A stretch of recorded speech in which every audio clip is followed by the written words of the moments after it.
Hello Pisces! Welcome dito sa aking channel, Kapalaran 888. Welcome guys, Pisces. Alamin natin kung anong messages, vibration, energy, guidance para sa lahat ng Pisces ito. So please comment down below if you resonated. Pasensya na guys, for 1 week tayo na walang readings. Ako ay may sipon. Okay, so this reading is from October 12. So this is Sunday, October 12 hanggang October 18. Okay, so Pisces, kumusta kayong lahat dyan? I hope na nasa mabuti kayong kalagayan sa ngayon. Titingnan natin Pisces kung ano ang mga posibleng mensahe na kailangan nyong marinig para sa linggong ito. Okay, sorry. So, I hope na nasa ayos kayong kalagayan bago manood. So, pwede kayong kung anong mga oras ito na mapakinggan nyo, pwede kayong mahiga, maupo, mag-relax, okay, while watching this video, or ilagay nyo sa playlist nyo para kahit nakahiga kayo, ay pwede nyo mapakinggan or mapanood. So, kumuha tayo dito ng isang baraha. This is from Spirit Animal Message card. Dalawa yung gustong lumabas. So, kunin natin Pisces yung dalawa. Okay. First card mo dito is Fox. And the second card is Crane. So, shadow work siya. Okay. Alam nyo naman na yung mga Fox ay medyo hindi siya pwedeng pagkatiwalaan. So, dito, sinasabi ng baraha, this is shadow work. There are no shadows without light. So, ibig sabihin, kung walang kadiliman, walang kaliwanagan. So, ang message ng baraha na to sa iyo, Pisces, na hindi ibig sabihin na mabuti kang tao, hindi ibig sabihin na malapit ka sa Panginoon, hindi ibig sabihin na fair and just ka, ay wala ka nang wala ka nang mararanasan na problema, na backstabbing, or anything na injustices. Kasi itong facts na to, sinasabi ng baraha na to na lahat ng tao, okay, sabihin man natin masamang tao ka, mabuti kang tao, lahat tayo walang exemptions na makaranas ng mga trials. Like yung ititest yung kung gaano ka katatag sa yung prinsipyo, integridad, kung kaano ka emotionally stable and secured. So, this week, sinasabi ng baraha dito na if ever lang na napapaligyan ka ng mga taong hindi mo, uncertain sila, diba? Like for example, ito yung mga taong ito na hindi mo alam kung maganda ba yung intention para sa'yo, or they're just there around you para obserbahan ka, or para, diba, hintayin na magkamali ka. Parang ganon. And yung facts na to, sinasabi ng baraha na maging aware pa din tayo, maging careful pa din tayo. Na, yun, maglagay kayo ng boundaries sa paligid nyo, especially doon sa mga Pisces na nakaranas ng betrayal. Yung Pisces na parang, naka-recover ka na eh. Like, for example, a few months ago, few years ago, nakaranas ka ng betrayal. So, you're recovering now. And sinasabi ng baraha dito na kailangan mo pa rin na maging careful. Okay? Maging careful ka. Walang masama sa pagpapatawad. Walang masama sa pagre-recover ng relationship, pagre-recover ng mga nawala sa inyo, sa either connection. But make sure na you need to have boundaries, diba? Protection. Okay? And prioritize yourself. So, eto naman ang mga shadow work na to, lahat naman is parang dito applicable siya, or parang lahat nakaka-experience naman ito diba? So, wala tayong control sa kapaligiran natin. Ang kailangan lang natin kontrolin ay ang ating emosyon. Alright, so, this is our first card. Next card mo, Pisces, is Crane. Tingnan mo, diba? Ito, sinasabi ng baraha, kung makikita mo yung crane, iba-iba yung color niya. There's black, yellow, Medyo hindi yan yellow eh. Yung parang medyo orangey siya. Orangey na, basta medyo orangey siya and white. Okay, may brown din. So, sinasabi ng baraha dito, surrender. Okay, so whatever na mangyayari or nangyayari sa buhay mo sa linggong ito, sinasabi ng barahan na let go of limiting beliefs. Be as expansive in your thought as your soul is. So, yun. Napakaganda ng message na to. Kasi ang message na to ay nagsasabi sa'yo, Pisces, na lahat-lahat sa buhay mo, relationship, trabaho, health, healing, yung mga nangyayari sa mundo ngayon, yung mga nangyayari sa paligid mo, just surrender it to God. Okay? Surrender it. I-let go mo yung mga negative or mga old belief mo, yung limited belief mo. Okay? Kasi, meron sa atin na, like, for example, marami tayong mga belief sa buhay natin na hindi, outdated na siya. Hindi na siya applicable sa ngayon. So, parang may expansion dito na sinasabi na kailangan natin i-adapt. Okay? Kailangan natin mag-expand sa kung ano yung nangyayari sa'yo. So, just let go of the past. Just parang itapon mo na, ibasura mo na yung mga dati mong paniniwala, lalo na kung hindi yan nakakatulong or makakatulong sa progress mo sa present situation in the future. Ang pinaka-importante ngayon is the present and the future. So, like for example, dito sa surrender na to, if ever emotion to or trabaho, like meron ng trabaho na talagang gustong-gusto, pero sa kasalukuyan, imposible na ito na makamit or imposible ka nang makapasok sa trabaho. Just surrender. Okay? Kung ano yung available ngayon, yun yung kailangan mong bigyan ng pansin. Okay? Relationship, kung sino yung naandyan. Okay? Like example, walang perfect dito sa mundo. So, kung ano lang yung naandyan, kung sino yung naandyan sa'yo, yun lang. Okay? So, wag na tayo mapaghanap kasi yun nga, kailangan natin ng mag-expand na ngayon eh. Okay? Life is short. Life is very essential. Importante kasi yung buhay sa ngayon eh. So, i-surrender na natin to the flow of life, kung ano man. Okay? Kasi yun naman talaga eh. Wala tayong magagawa dito sa mundo, kundi i-surrender lang natin. Alright, so this is the second deck. Pisces. Basta siya na guys kung ano na hahatching ako kasi mayroon akong ubo at saka sipon. This is for Pisces. Okay, number 16, number 9, 9 of Hearts. Number 16, number 7. This is ship coming eh. Diba? Tingnan mo.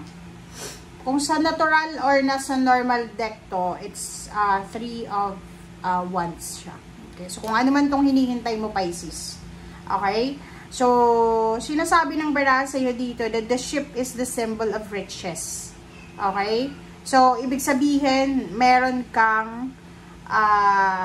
bang ini-expect? It's either you're expecting for a lump sum of money, you're expecting for a travel, for a relocation, if you're selling a home, a house, a property, or inheritance siya, possible dito. So, sinasabi ng baraha sa'yo dito na incoming siya, paparating. So, anumang wealth, prosperity, abundance ito, Pisces, na hinihintay mo, sinasabi ng baraha na parating na siya. Walang specific na date kung kailan or kung kailan na taon, but incoming siya.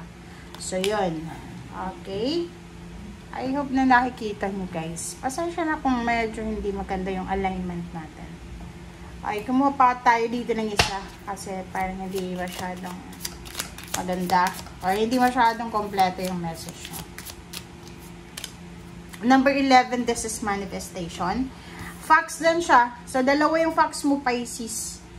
It's Ace of Hearts. So, maybe ano siya, relationship. Kung single ka ngayon, looking for a relationship, mag-iingat tayo sa pagtitiwala sa mga taong gustong pumasok sa buhay nyo. And if in terms of a family connections, mag-iingat din kayo. Kasi ito eh. Sinasabi na pwedeng i-betray ka, okay? Mag-iingat ka. Dalawa to eh. So, meron dito, may nag-gang up sa'yo eh. Like, tingnan mo. Kaya pala parang feeling ko, parang intuitive yun eh. Sabi ko, kailangan kong kumuha ng isang baraha. 'Di ba? Dalawa yung facts mo dito. So, ang ganda ng buhay mo. Ang ganda ng mga incoming na blessings sa parating sa'yo. But, yun na nga, kaakibat ng blessings. Okay? So, especially doon sa mga taong parang nakangiti sa harap mo. But, in reality, meron silang jealousy, envy sa likod. Kasi they're not parang accepting eh. Parang iniisip nila na, ay, hindi deserve ni Pisces ang blessings na to. Okay? So, these faxes, dalawa sila or marami. Malapit sila sa'yo eh. Malapit na malapit sila. So, mag-iingat ka.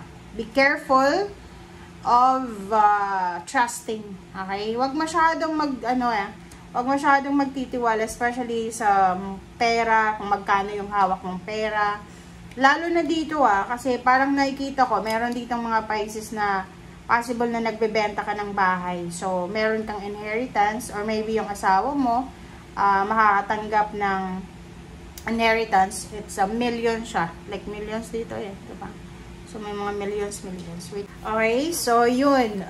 Yung first 4 cards natin ay nagsasabi na kailangan mong mag-ingat. You need to be very careful sa pagtitiwala. Kasi hindi lahat ng taong nasa paligid mo, yun nga, hindi lahat ng mga taong nakangiti sa'yo ay masaya para sa'yo. Minsan may mga taong nababalutan ng galit, ng inis, ng jealousy, envy. Kaya parang ganun.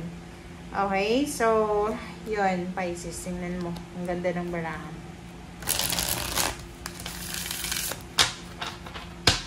Mas lalo ka pang kaiinggitan dito eh. Kaya nga, you need to let go. Let go mo na yung mga relationships, yung mga, like for example, kasi limiting belief to eh. Diba? So, yung mga limiting belief natin is, for example, sa loob ng pamilya, kailangan lahat ng magkakapamilya eh, walang problema, like, magkakasundo. Which is, hindi mo kailangan ipilit yun eh. Diba? Kung yung taong yun, kahit kapatid mo pa yun, pamangkin mo pa yun, or kung sino man siya, or kapamilya, tiyahin, tiyuhin, kung alam mong toxic na siya sa emotion mo, like yung inggitera yung mga taong yun, you need to escapo, diba? Escape ka na sa kanila, kasi hindi maganda yun eh. Lahat ng gagawin mo kay inggitan, lahat ng meron ka kay inggitan, so hindi ka naman papalakpakan sa mga success mo. So, much better na i-surrender mo na lang sa Panginoon. Hayaan mo ng Panginoon eh. Diba? Expand yourself na lang. Okay, parang ganun. Okay. So, this is the last deck, Pisces. Okay, first card natin. Wow! This is reverse na 10 of Pentacles, completion. So, kung makikita mo, meron dito na 6 of hearts or 9 of hearts. Or number 7, waiting, parang harvest. So, nakikita ko sir dito, na sa linggong ito, meron kang hinihintay eh. It's either you're waiting for accomplishment. Like yun, may nagbebenta ng bahay. May nagbebenta ng kung ano man na ari-arian. You're waiting for a lump sum of money sa linggong ito. Sinasabi ng barahan na maybe it's not possible sa linggong ito. Okay? Maybe it's not possible. So, posibleng ma-delay siya. Okay? Possible na ma-delay yung malaking halagang pera ngayon. Pero paparating siya. Okay? Darating siya. Pero hindi siya sa linggong ito.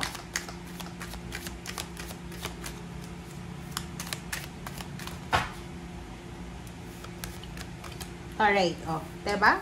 So, it's confirmation from the first card to the second card na sinasabi sa'yo na Hangman, surrender, dalawa eh. Kung ano man ang hindi dumating, kung ano man itong hinihintay mo, mapapera man yan, or inheritance, or lump sum of money, kailangan mo maghintay. Pero darating siya.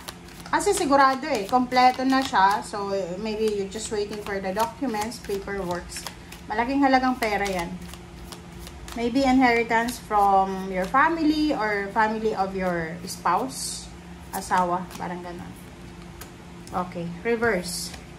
Reverse na strength, power. So, sinasabi ng baraha sa'yo dito, nasa linggong ito ay parang halimbawa if you are aiming for for a power or empowerment. Yung parang gusto mong makuha yung, nag-a-apply ka ng higher position, na nagmamadali ka na, sana makuha ko siya this week. Sinasabi ng Bera sa'yo dito na, if mahang siya, if hindi pa siya posible, okay lang yun. Kasi, darating at darating pa rin siya. Okay? Okay, the Hierophant, nakikita ko sir dito na, you're lucky. You are super lucky, Pisces, because you are spiritually guided. Kumbaga, you are higher person dito sa ibabaw na to. Yung frequency mo mataas eh. You are connected sa spiritual world. Kumbaga, may mga spiritual helpers and guides ka, angels na nakaantabay sa'yo sa lahat ng oras. Na parang ginaguide ka nila sa kung ano man ang mga actions and plano mo sa buhay. So, yun. Parang sinasabi ng Barase, okay lang mahang.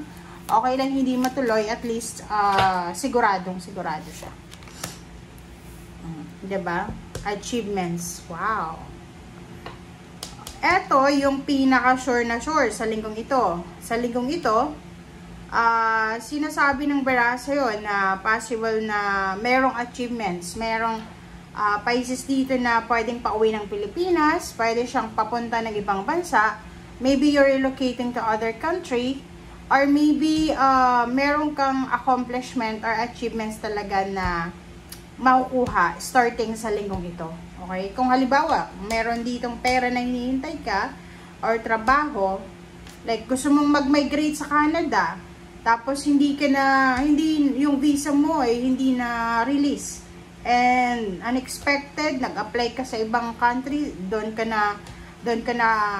na-approve na visa. So, parang ganun to. Okay? So, meron kang ma-achieve na posibleng yun talaga yung unexpected na mangyayari sa'yo, which is that achievement ay from your spiritual helpers. Na parang sila yung may sila yung may alam na eto yung makakabuti sa'yo. Alright. Reverse na 8 of Pentacles. Attainment. Oh, okay? So, nakikita ko sa'yo dito, lovers. Doon sa mga Pisces na if you're looking for a financially stable na partner, like single ka ba? Or looking for a relationship, and masyado kang nakafocus sa stability, financial stability ng lalaki or babaeng gusto mong mapang-asawa, sinasabi ng Bara na sa linggong ito, wag kang masyadong tumingin sa finances ng taong ito, sa stability niya. Okay? Kasi parang sinasabi ng barahan na hindi mo siya muna makikita sa ngayon. Okay? Oh. Free spirit dapat ano ka lang muna ngayon relax lang. So, kung ano man ang kailangan mong hintayin, gawin, relax ka lang. Diba? Kita mo siya?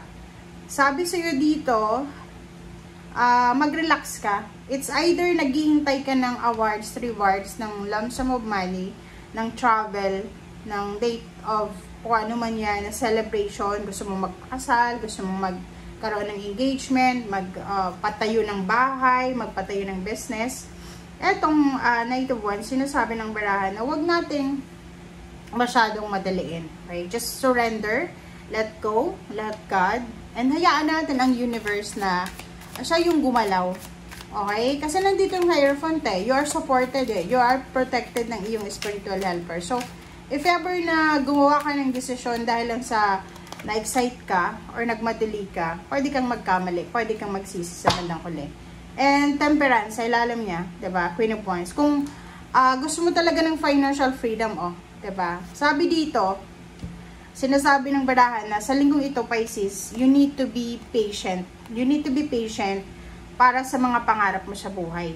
Especially in terms of money and emotion. Kailangan nating maging kalmado. Huwag tayong magmamadali. Huwag tayong padadala sa emotion natin. And huwag tayong masyadong yung rush ba? Palaging nagra-rush tayo. Okay? Thank you guys. Bye!